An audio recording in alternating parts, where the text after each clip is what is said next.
we have this idea, it's like, you know what? Short-term pain for long-term pain. So the diets are built around like 30 days or 6 weeks. Just get through this phase. Like this, they reward that white knuckling and that deprivation, and they call it success. Now, the cost of this is when motivation drops, because it always does. The shame fills up those gaps, and you failed instead of this was never sustainable. Hello, everyone, and welcome to this webinar where I'm going to be walking you through how to stop throwing spaghetti at the proverbial diet wall.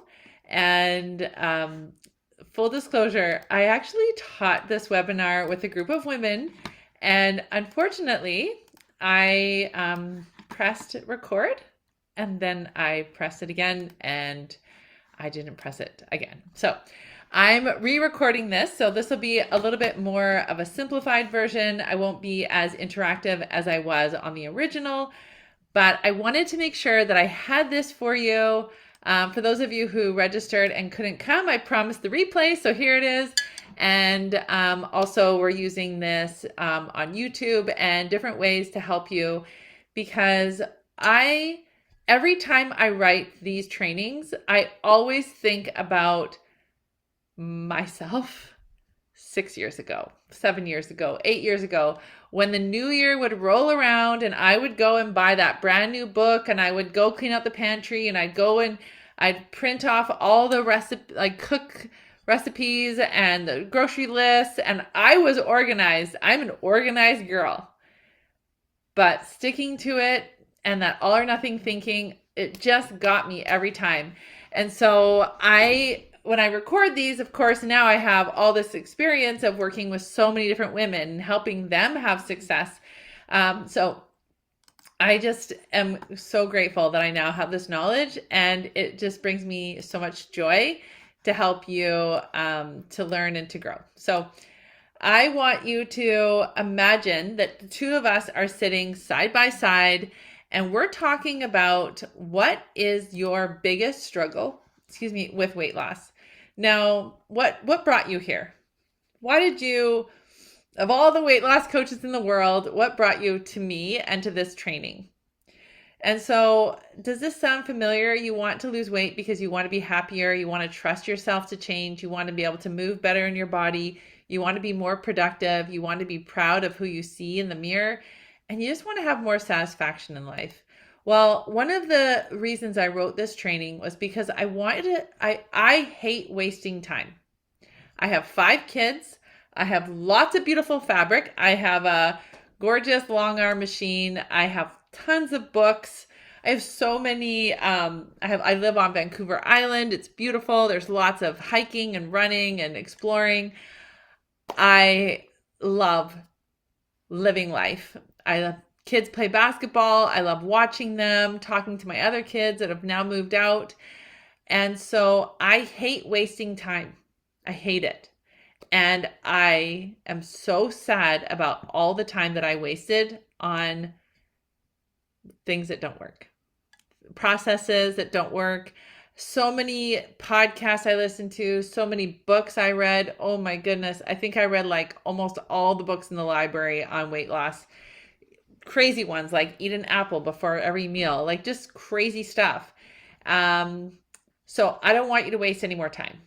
Okay. So I want to show you why diets don't stick. I want to reveal the difference between treating symptoms versus getting to the root cause, your thinking and your feelings. I want to help introduce you to the 5 pillars, those really solid foundations of permanent weight loss, so you don't have to waste any more time. I want you to help you see that weight loss is a symptom of unaddressed emotional issues.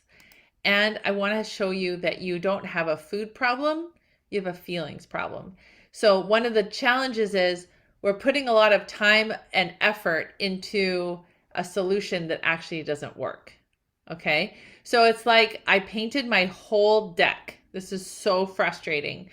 And they sold me the wrong paint. Yeah.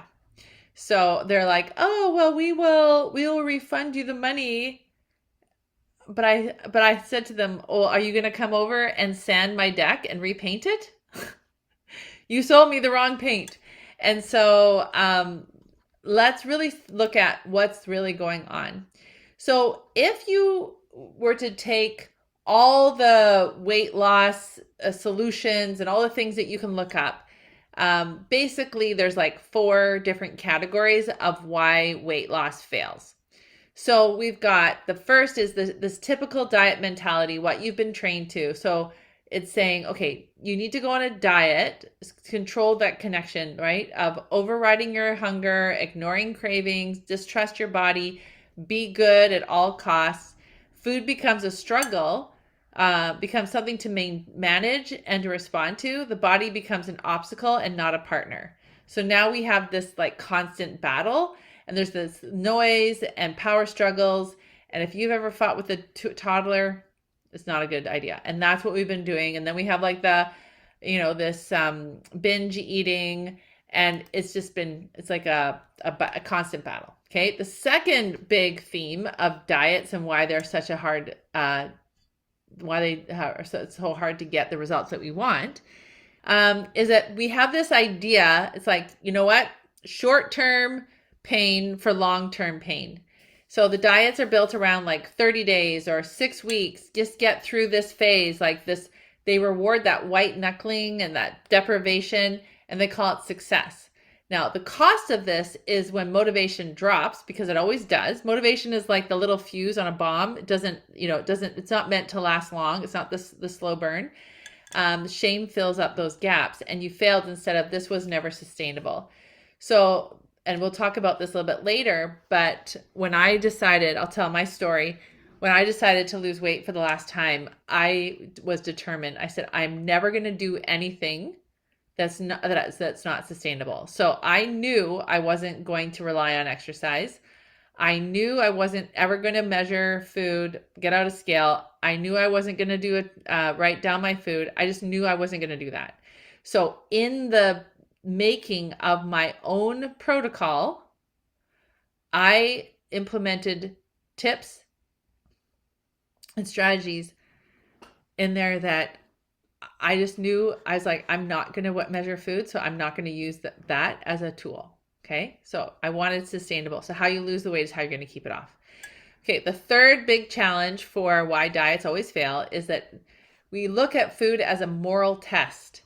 So diet mentality sorts food into good or bad, clean and dirty, allowed or forbidden, right? Eating becomes a reflection of your worth. And guilt-driven eating, secret eating, and all or nothing cycles. I just coached a client on that today, where she's 67 years old, and she said, I'm going to be really good. And then next thing she knows, she was procrastinating some paperwork. And so she made a deal with herself that if she did the paperwork, she could get a piece of chocolate. And when I was coaching her, I said, do you realize that you're treating yourself like a child? And right, using food. And she talked about how her mom was always heavy, and that how her mom used food to manipulate and all these things. And so we're really going back and looking at how food was modeled to her and how she's going to change. And several of the other ladies on the call, they really resonated with that and said, I need to do the same thing. Okay, the fourth lie of diets is that weight loss as the fix for everything. So this is when you say, once I lose weight, then I'll feel confident. Once I'm smaller, then I'll feel calmer. Once I'm more disciplined, I'll be okay. So the cost of this is the emotional need gets postponed instead of met, and then food quietly becomes the regulator. So how many of us are living on pause because how could we possibly enjoy our life or feel good about ourselves if we don't weigh a certain amount? And then the fifth trap of weight loss is that our nervous system gets ignored entirely. Now, remember, our nervous system, well, I don't know if you don't remember, but so we have the sympathetic nervous system, which is our lower brain that is always scanning for danger. In fact, our lower brain, we can call it system 1, is always looking for danger 5 times more than for safety.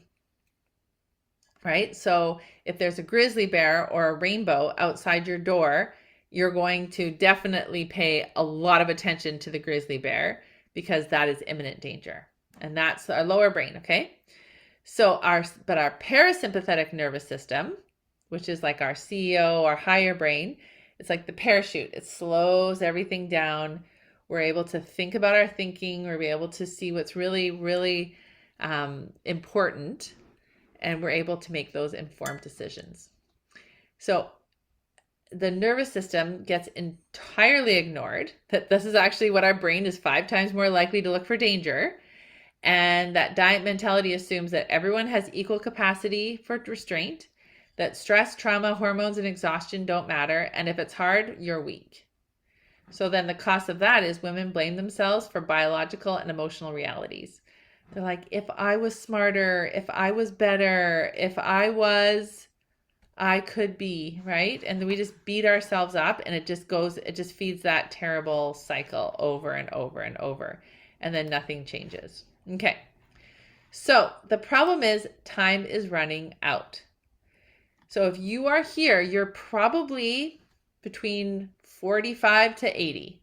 And, we have these really ingrained habits we don't even realize we're doing. And so we're running on really unhealthy autopilot, and that's not serving us. And so I am so happy that you're here, because finally we are getting some like real light on the situation, and we're not fumbling in the dark. So it makes sense that weight loss is hard. So we feel hopeless because we've tried so many diets in the past. We feel frustrated.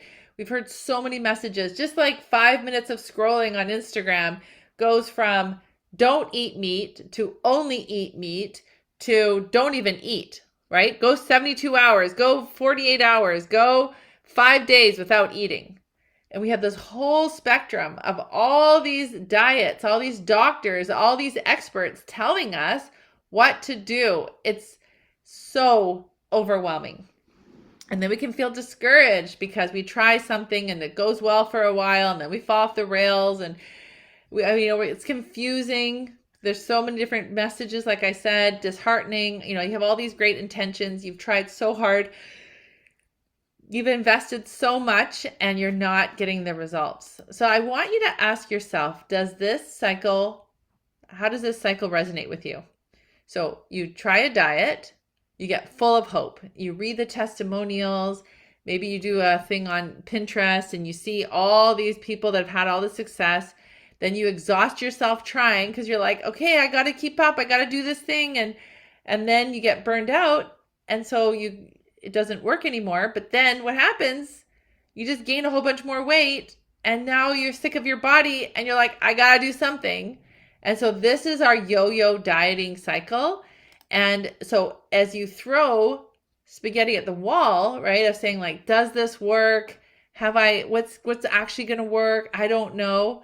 The spaghetti isn't sticking because you're throwing it, not because you're throwing it at the wrong wall. It's because you're taking the wrong approach. You're saying that everyone else knows more about you than you.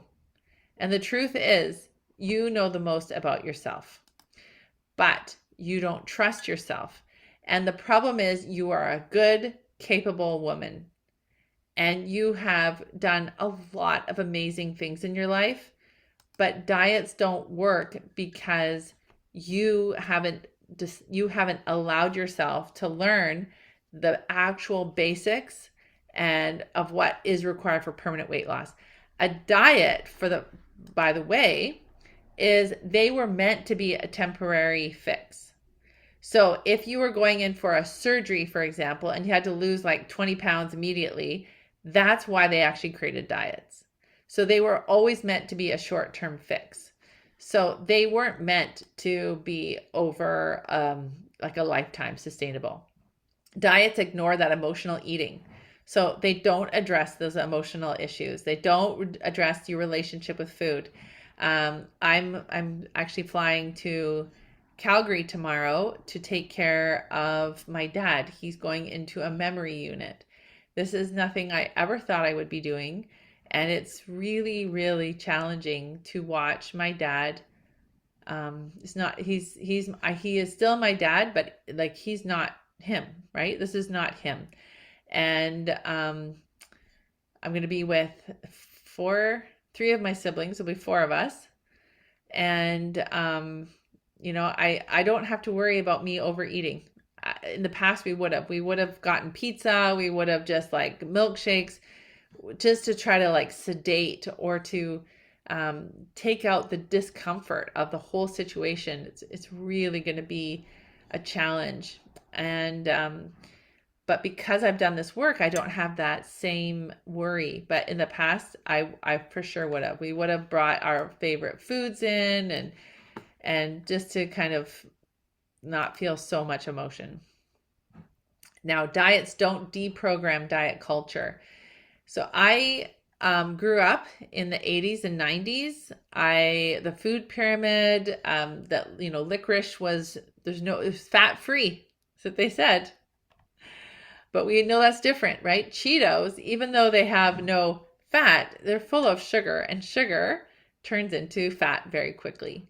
And so, and then I lived through the whole like fat free, like you can have sour cream, but you don't want to have the fat, right? And so there was so much confusion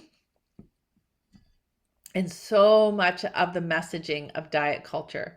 Like, if you are not skinny, if you don't look a certain way, then you are not acceptable. And so there's a lot of like internalized rules, moralizing food, body distrust. And so unless you actually look at all of that, you can't change.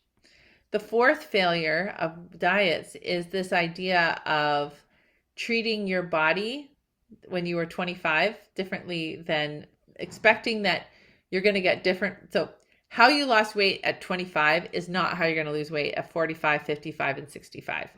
We no longer have that regular estrogen and progesterone. We don't have that communication with our reproductive system in our brain. Our brains actually function off of estrogen. And so as we go through this shift of not getting this regular estrogen for the first 2 weeks of a cycle that we used to have, our brain has to now get estrogen from other sources and other ways. And so we have this physical change, and we have to be willing to go through it and see. And so learning how to increase our protein, learning how to eat foods that give us estrogen, maybe doing hormone replacement therapy, looking at where the weight is distributed. So if we're having visceral fat around our organs instead of the subcutaneous, and how dangerous that can be. If we are not educating ourselves and looking at this shift in biology, then we're going to be at a great disadvantage. So as we look at this problem that we have this common culture understanding that you need to just go to some expert. They'll just tell you what to do. And if you just follow their rules, you'll be fine. That's a lie. And I've just shown you why it doesn't work. And so you say, okay, Dara, well, thank you for letting me know it's a broken system, but what do I do instead? And that's where, as a life coach, I am so happy that you're here, because I'm here to show you that weight loss is a symptom of us not looking at what's really going on. So I'm going to give you an example of that. So if you broke your arm, so you've fallen, this happened to my daughter when she was 5 or 6. I think she was 5. She was playing on the playground and she fell. And, pardon me, I didn't know it was broken. I knew she hurt it. I knew she was in a lot of pain. She was crying. She was uncomfortable. These really nice people came and brought some ice and a pop for her.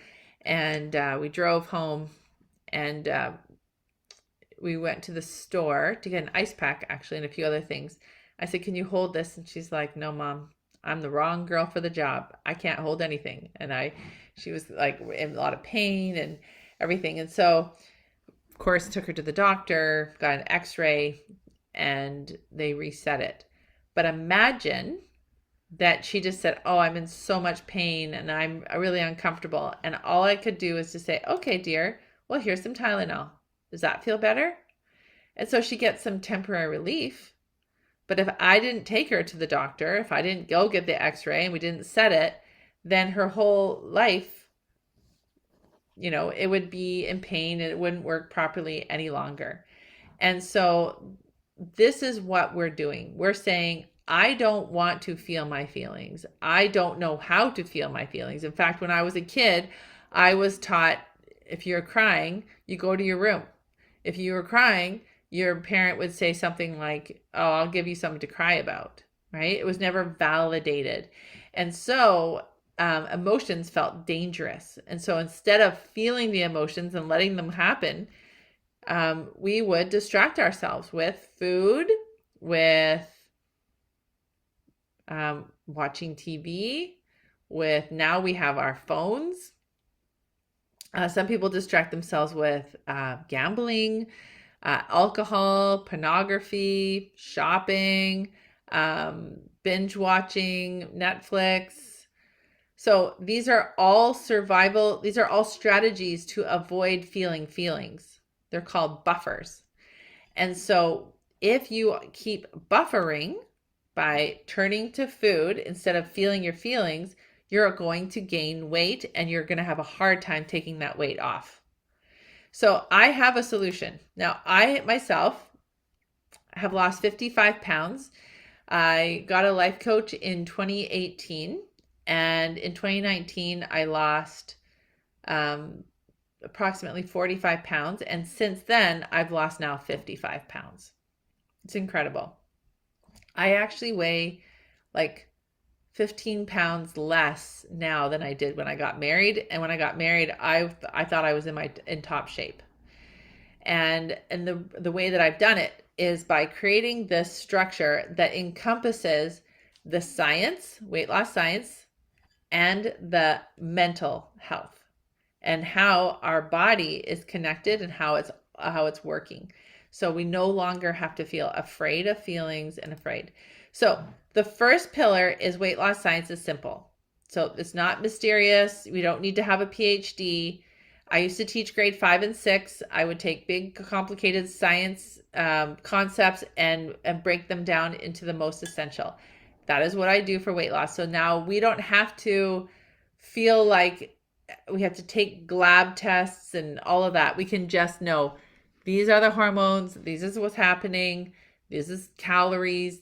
We just keep it so simple. So now we can feel more confident in the choices of when we eat, what we eat. And it just makes life so much more free. Now, the second pillar is I want you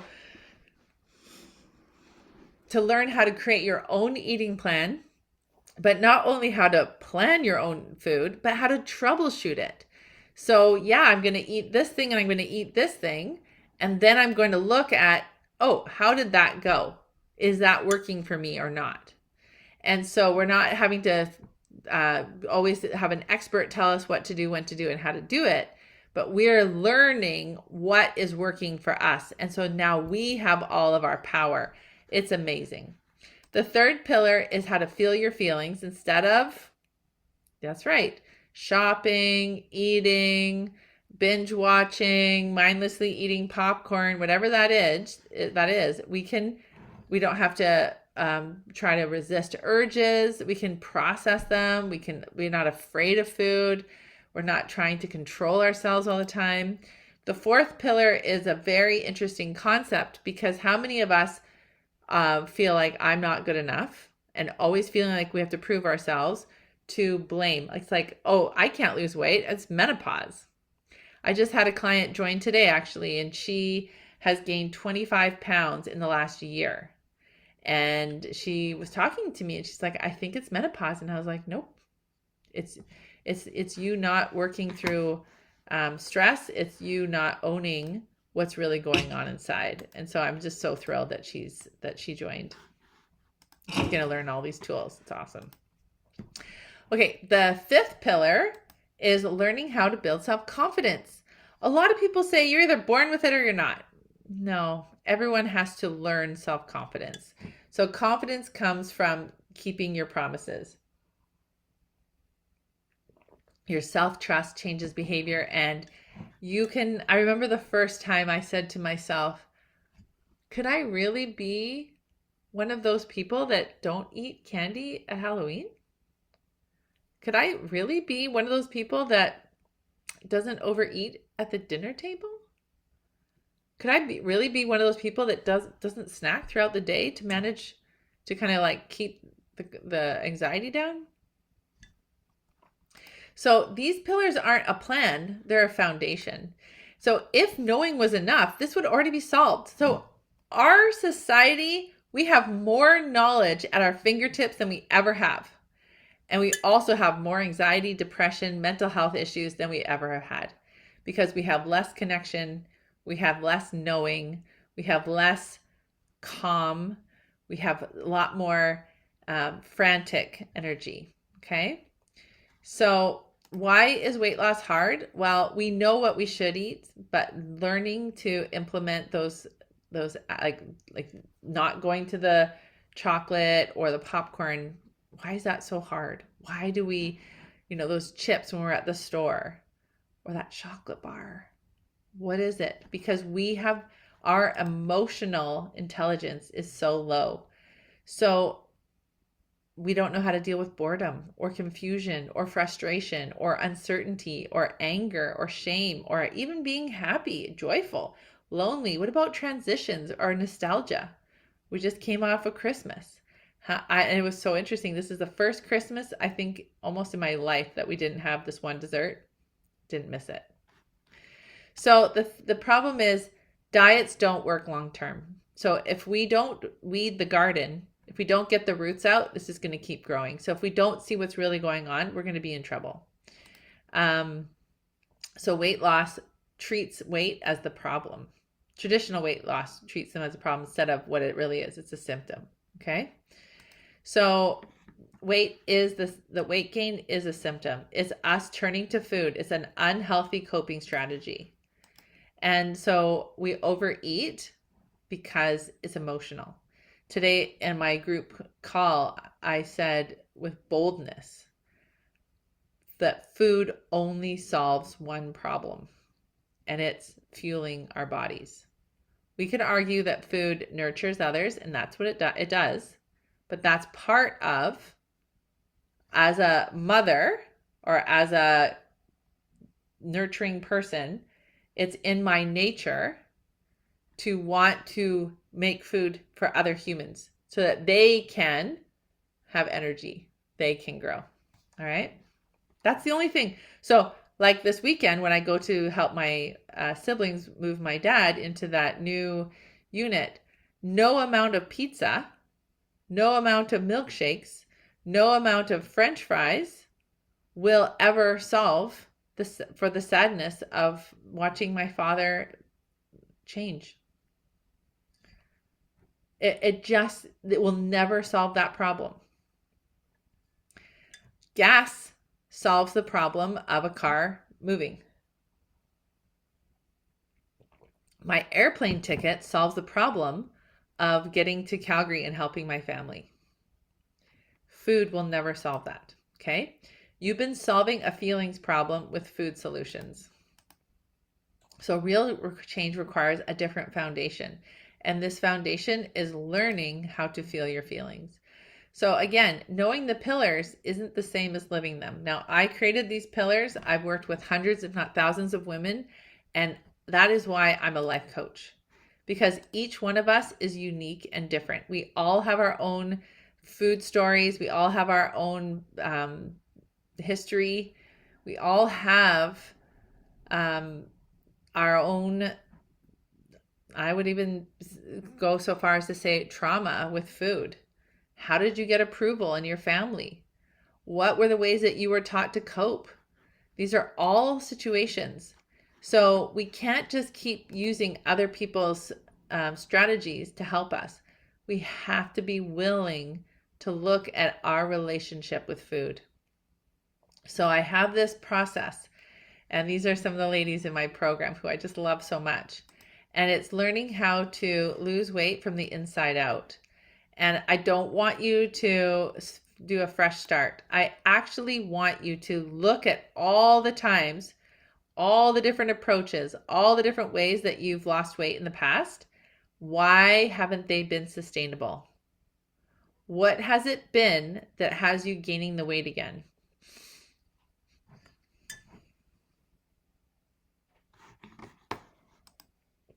So we need to build a foundation. Weight loss is not a math formula. It can be messy because we're finally learning how to feel instead of avoid. So I'm not teaching anyone a diet. I'm not giving anyone a meal plan. I definitely have recommendations of food that you can try. I have some guidelines of food that you should eat. I talk a lot about hunger. So this is not something you do for 30 days and never and abandon it. And this is you're definitely going to learn every day. You're going to learn information, daily information. It's a daily practice. You're going to get live coaching. You're going to get a lot of help. But you don't need to be perfect. You just need to be willing to try.